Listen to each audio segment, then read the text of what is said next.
can I just pass these around just so that they have like they're not gonna be able to see it from here? Yeah, just show it and then you can like pass it around afterwards. Okay. So, okay. So when growing up, did you guys not like experience like tasting something and then just be like, oh, like what kind of food is that? Like, what am I eating? You know. So I grew up with just tasting like my mom would cook a lot of Ecuadorian food because we're from Ecuador. For Guayaquil, the city we're from is called Guayaquil. And I grew up here, and I would always taste like I tasted like Chinese food, I tasted Peruvian food, I tasted Mediterranean food, and you could tell the difference of what like the ingredients were, of like what what it actually tasted like, you know. So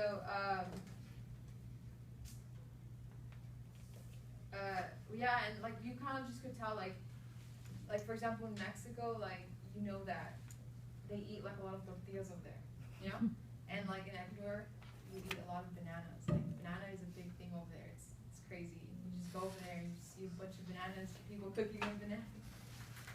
And so like if you guys see here, these are called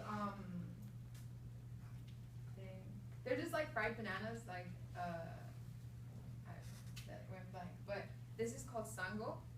This is a dish that was made with peanut butter. Like I know how to make it. Like it's pretty good, guys. Like maybe you can try different foods. This is guatita. I don't know if you guys know like the menudo, like you know the meat from menudo. You know how they make like well that's there, but they make it with peanut butter. They make it with like they also add like banana. Like it's like they blend like I don't know if you guys have seen like the green banana. Yeah. Well yeah, they blend it with that. It's like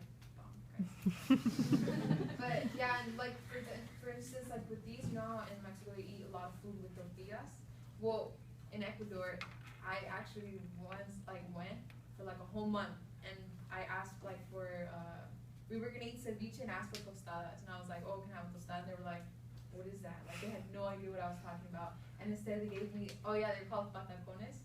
That's what we call them, and everything that they eat, like what you guys eat with tortillas, we eat them with these. That's like our kind of tortilla for us. Like that's what we eat everything with. What it consists of, either this or like the fried banana. So yeah, but like by learning a little bit more about the Ecuadorian food, you guys will learn a little bit more about the Ecuadorian culture. Just because it's like the main exports of Ecuador, so you kind of know what Ecuador kind of consists of, like the food. And the food in Ecuador, that's like one of the biggest culture. Like, oh, you're gonna make lentils? Okay, cool. That's bomb, you know. Like, it's pretty good, you know. So I will first discuss how the Ecuadorian food, Ecuadorian food represents Ecuadorian culture. Like I said, it's a big deal over there. When you cook, it's like everybody comes, everybody's like, oh, you made food, cool. Like, what kind of food did you make? Like, food is like a party over there, you know. And it's like everywhere you go, like you'll see there's some like little breads called pan de yuca.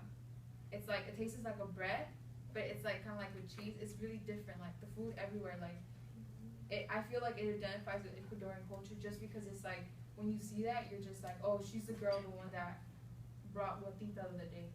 I didn't know what it was, but that's what she brought, you know. So it's like, yeah. And afterwards I like to talk about how I identify with myself with the culture, just because it's like I know how to cook that. My mom taught me how to cook that, and in every generation, we teach our kids how to cook that just because it represents us, where we come from, and what we consist of, the foods there, and everything that, you know?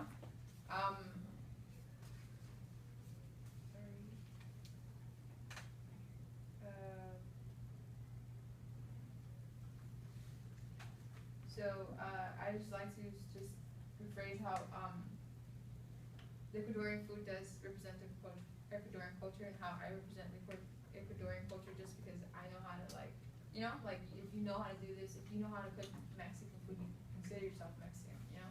But I mean, then again, it's like a lot of people know how to cook different plates, but they don't identify. But I just feel like since I grew up with it and I know a little about the history, like a lot of people don't look into that, you know. It's like you gotta like know about it. You gotta like really have passion for it. And that's where my passion is, you know. So yeah. Now you have greater understanding of what the Ecuadorian food Ecuadorian food represents Ecuadorian culture and how I identify myself as a part of